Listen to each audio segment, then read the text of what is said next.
يا أيها الذين آمنوا إذا نودي للصلاة من يوم الجمعة فاسعوا إلى ذكر الله وذروا البيع ذلكم خير لكم إن كنتم تعلمون فإذا قضيت الصلاة فانتشروا في الأرض وابتغوا من فضل الله واذكروا الله كثيرا لعلكم تفلحون وإذا رأوا تجارة أو لهوا انفضوا إليها وتركوك قائما قل ما عند الله خير من اللهو ومن التجارة والله خير الرازقين. ہم دوبارہ سے دیکھیں گے آیت نمبر 9 سے. یا ایھا الذین آمنوا اذا نودی للصلاۃ من یوم الجمعۃ، اے لوگو جو ایمان لائے ہو جب پکارا جائے نماز کے لیے جمعہ کے دن، یعنی جمعے کے دن جب نماز کے لیے آذان دی جائے تو کیا کرو؟ فسعوا الی ذکر اللہ، پس دوڑو، جلدی کرو اللہ کے ذکر کی طرف. وذروا البیع، اور تجارت چھوڑ دو، خرید و فروخت ترک کر دو. ذالکم خیر لکم، یہ بات تمہارے حق میں بہتر ہے. ان کنتم تعلمون، اگر تم جانتے ہو، اگر تم علم رکھتے ہو. ان آیات سے یہ بات واضح طور پہ پتہ چل رہی ہے کہ اس حکم کے آنے سے پہلے نماز جمعہ کا حکم آ چکا تھا. یہاں پر جو بات کہی جا رہی ہے وہ یہ ہے کہ جب جمعہ کی نماز کے لیے آواز دی جائے یا پکارا جائے، یہ پکار آذان کہلاتی ہے.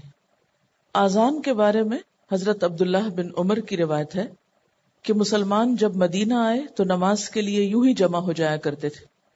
ایک وقت مقرر کر لیتے، نماز کے لیے آذان نہیں ہوتی تھی. ایک دن انہوں نے اس بارے میں گفتگو کی، یعنی آپس میں بات کی، تو بعض کہنے لگے کہ نصارہ کی طرح ایک گھڑیال بنا لو، یعنی جس سے ان کے ہاں گھنٹیاں بجتی ہیں. بعض کہنے لگے یہود کی طرح ایک بگل بنا لو، یعنی لوگوں کو اکٹھا کرنے کے لیے. سیدنا عمر رضی اللہ تعالیٰ عنہ نے کہا، ایک آدمی کیوں نہیں مقرر کر لیتے جو نماز کے لیے ندا دے دیا کرے یا نماز کے لیے پکار دیا کرے. چنانچہ آپ صلی اللہ علیہ وسلم نے اسی رائے کو پسند فرمایا اور سیدنا بلال رضی اللہ تعالیٰ عنہ سے فرمایا کہ بلال اٹھو اور نماز کے لیے آذان کہو. آذان کے یہ الفاظ جو آج تک آپ سنتے ہیں مسجدوں کے مینار سے اٹھتے ہوئے، قرآن پاک میں کہاں لکھے ہوئے ہیں؟ کہیں ہیں یا کہیں بتایا گیا ہو کہ جب آذان دینی ہو تو مدرجہ ذیل الفاظ پڑھا کرو؟ یہ الفاظ رسول اللہ صلی اللہ علیہ وسلم سے ثابت ہیں، اور آپ ما ینطق عن الہوی ان ھو الا وحی یوحی، ایسی باتیں آپ اپنے دل کی مرضی سے نہیں، وحی الہی کے مطابق کہا کرتے تھے.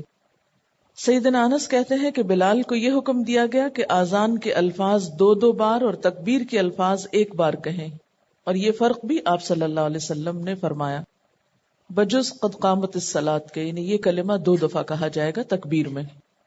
سیدنا انس فرماتے ہیں کہ ہم آپ صلی اللہ علیہ وسلم کے ساتھ جہاد کرتے، آپ صبح ہونے تک ہمیں چڑھائی کرنے سے روکے رکھتے. اگر وہاں صبح کی آذان سن لیتے تو اس بستی پہ حملہ نہ کرتے، اور اگر آذان کی آواز نہ آتی تو حملہ کرتے. تو گویا کسی بستی میں آذان کا ہونا اور نہ ہونا ایک بات نہیں، بہت بڑا فرق ہے.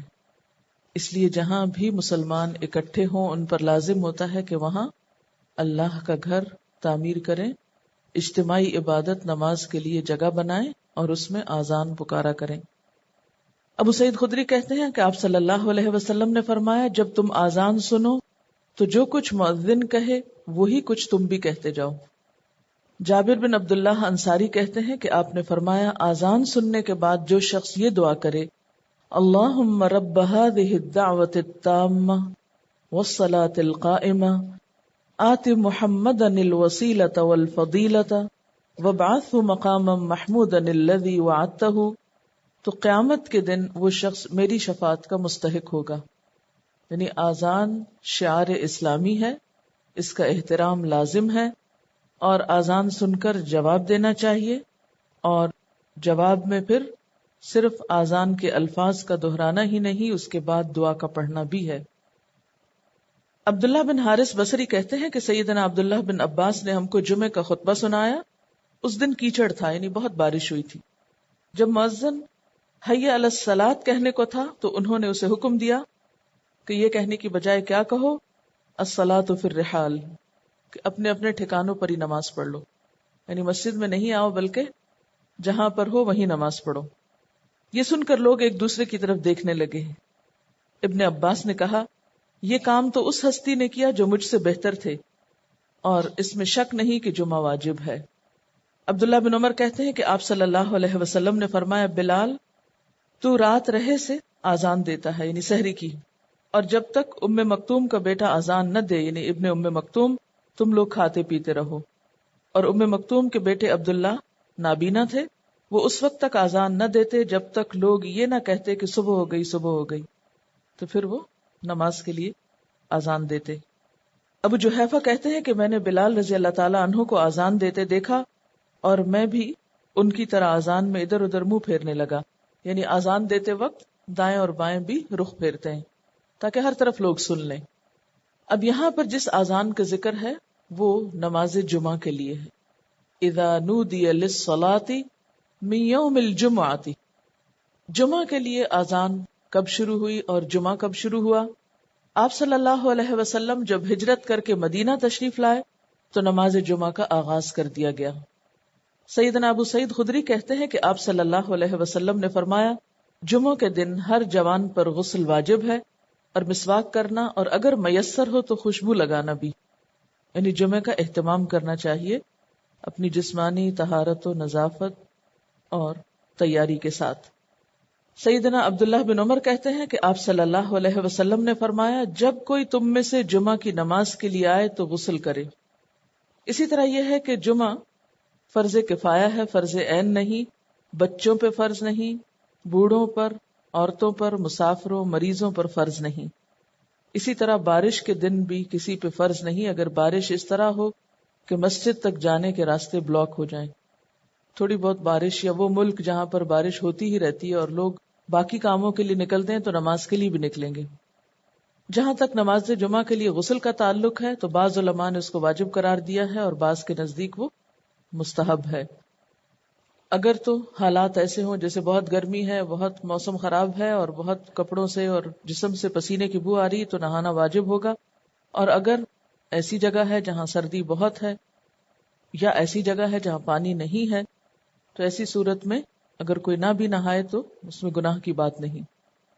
مسواک کرنا، خوشبو لگانا سنت اور مستحب ہے، واجب نہیں ہے.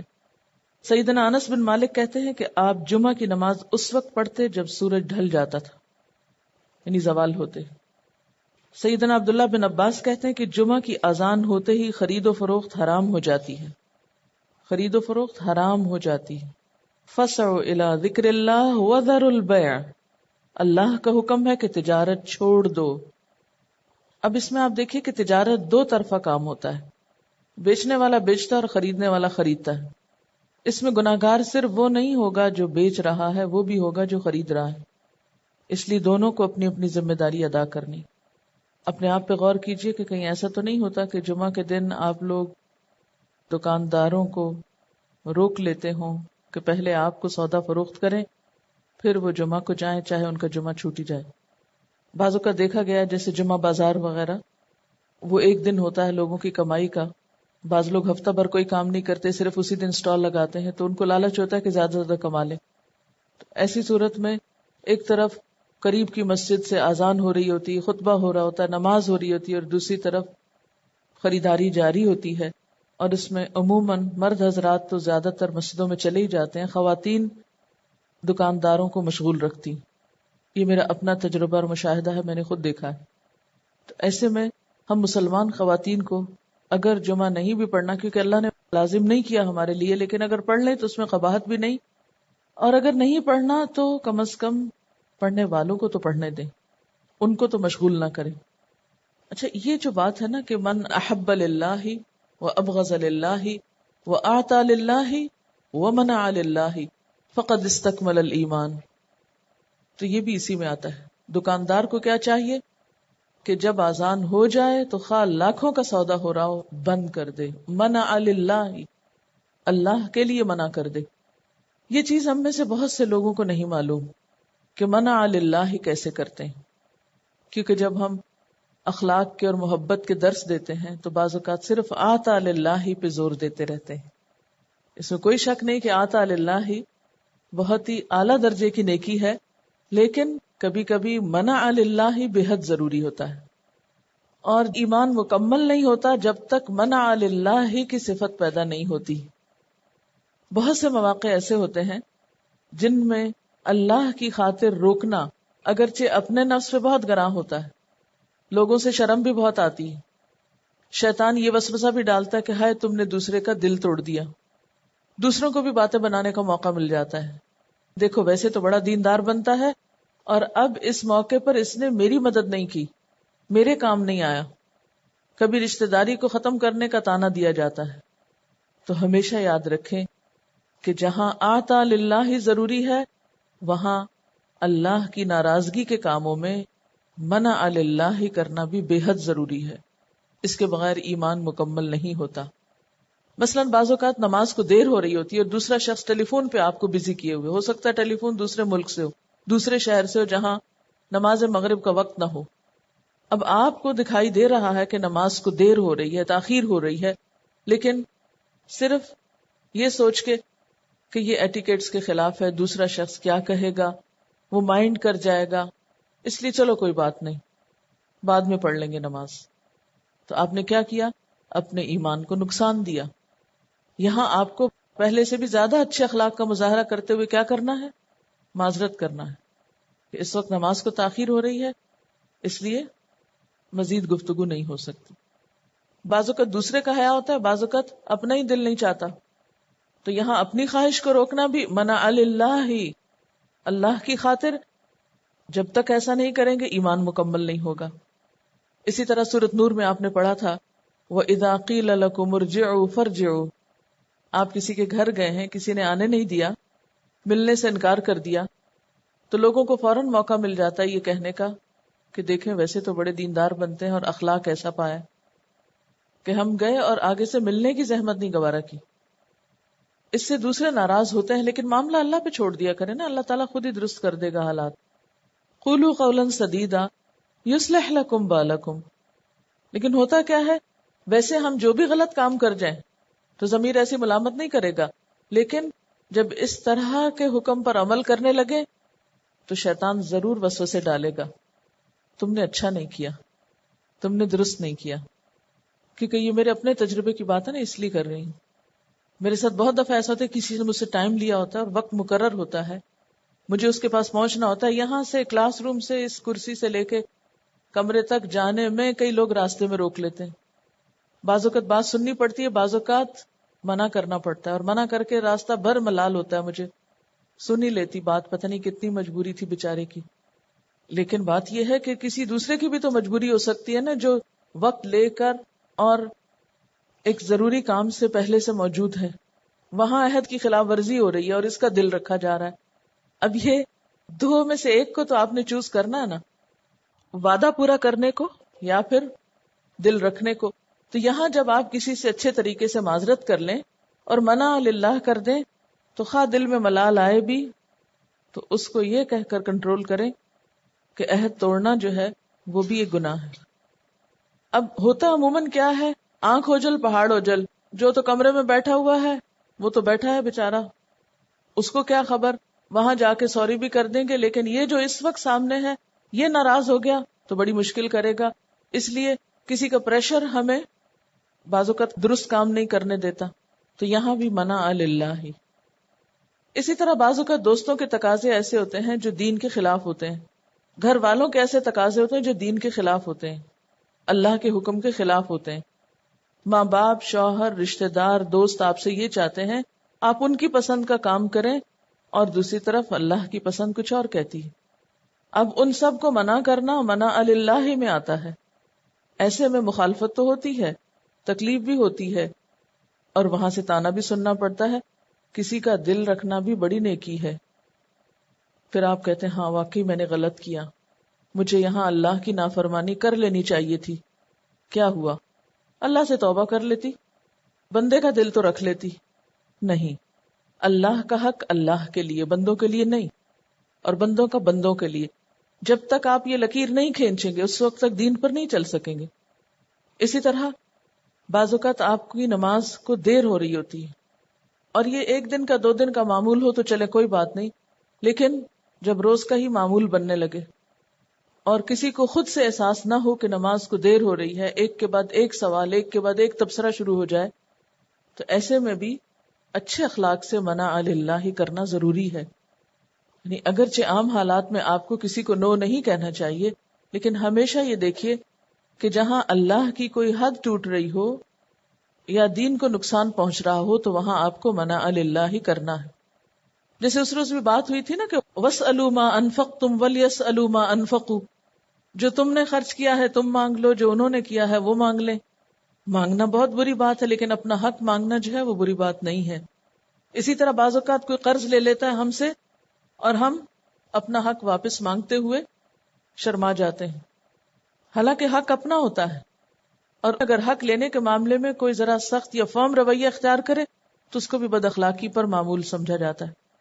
بعض اوقات آپ کسی کو کوئی چیز ادھاری دیتے ہیں اور وہ شخص اس کا مالک بن بیٹھتا ہے، اس سے واپس لینا ایک مسئلہ ہو جاتا ہے. کیونکہ ہمارے ہاں عموماً امانتوں کی ادائیگی بڑی مشکل ہوتی. بہت سے لوگ ادھار چیزیں لے جاتے ہیں، سٹال سے لے جاتے ہیں، دکانوں سے لے جاتے ہیں، واپس نہیں لاتے. پتہ نہیں اللہ کے ہاں کتنی نیکیاں لے کے جائیں گے کہ سب کو لوٹائیں گے. بعض اوقات ہم کسی کے ساتھ کمٹمنٹ کرتے ہیں کام کی، کام نہیں کرتے لیکن معاوضہ لے لیتے ہیں، معلوم نہیں کس چیز کا. یہ عام چیزیں ہمارے معاشرے کے اندر. جن کو دین کی سمجھ نہیں ان کے اندر تو بہت ہی ہیں، اور ماشاءاللہ جن کو دین کی سمجھ بھی آ چکی ہے ان کے اندر بھی کم نہیں. تو یہ سب کچھ آتا للہ و منع للہ، اللہ کے لیے دینا اور اللہ کے لیے روکنا. اور یاد رکھیے جو حق دنیا میں ہم نہیں دیتے کسی کا، وہ قیامت کے دن ہر صورت دینا پڑے گا، الا یہ کہ صاحب حق معاف کر دے. اور آپ کا کیا خیال ہے کوئی صاحب حق وہاں معاف کرے گا؟ وہاں تو سگی ماں نہیں معاف کرے گی، اور تو کسی کو چھوڑ ہی دیں.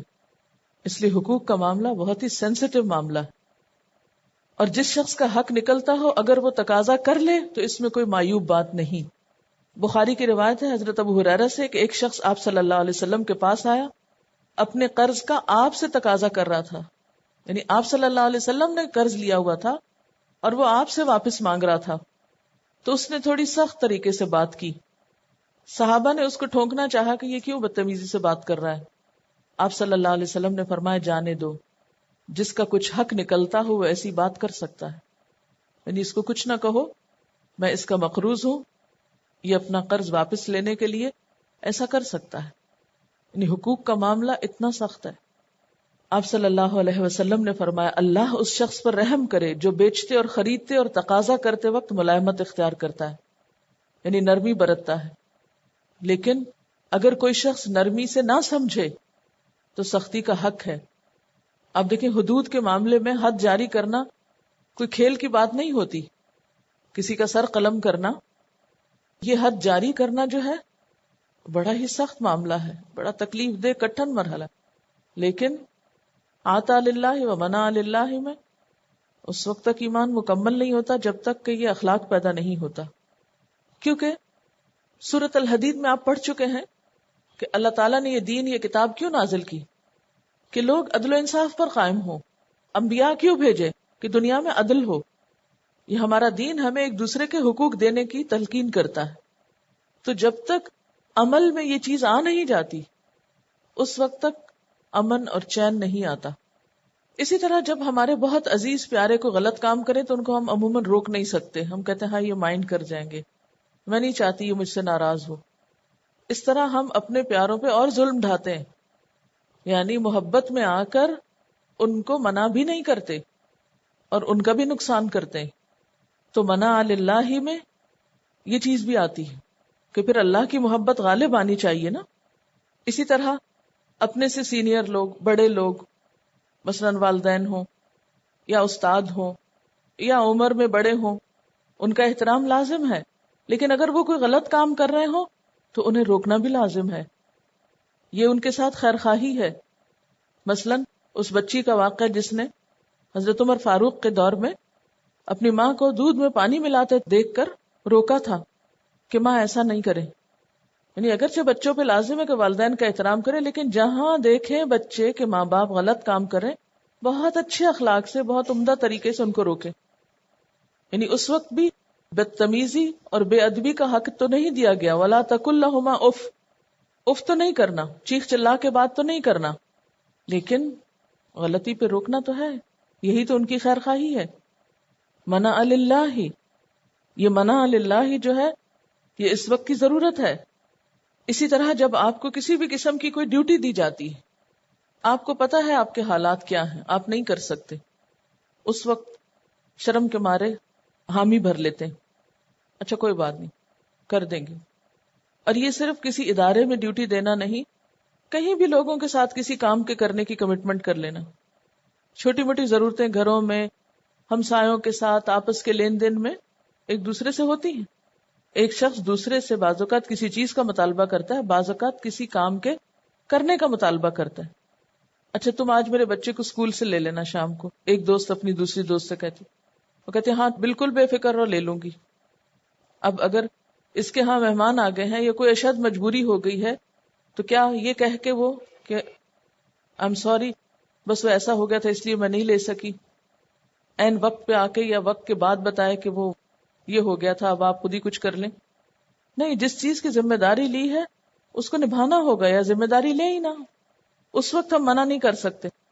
مثلاً ہمیں پتا ہے کہ ہم آج مصروف ہیں، یہ کام نہیں کر سکیں گے، ہمیں اسی وقت کہہ دینا چاہیے نو، یہ نہیں ہو سکے گا.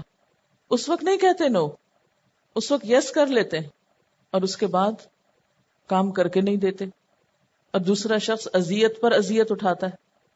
تو یہ سب ایمان کی کمزوری کی علامتیں ہیں. اور جہاں دنیا کی محبت ہو، خرید و فروخت ہو، وہاں آذان سن کر وذروا البیع، خرید و فروخت چھوڑ دینے کی دعوت ایک مشکل کام ہے، لیکن ایمان کا تقاضا ہے وذروا البیع، تجارت چھوڑ دو، دکان بند، کام ختم.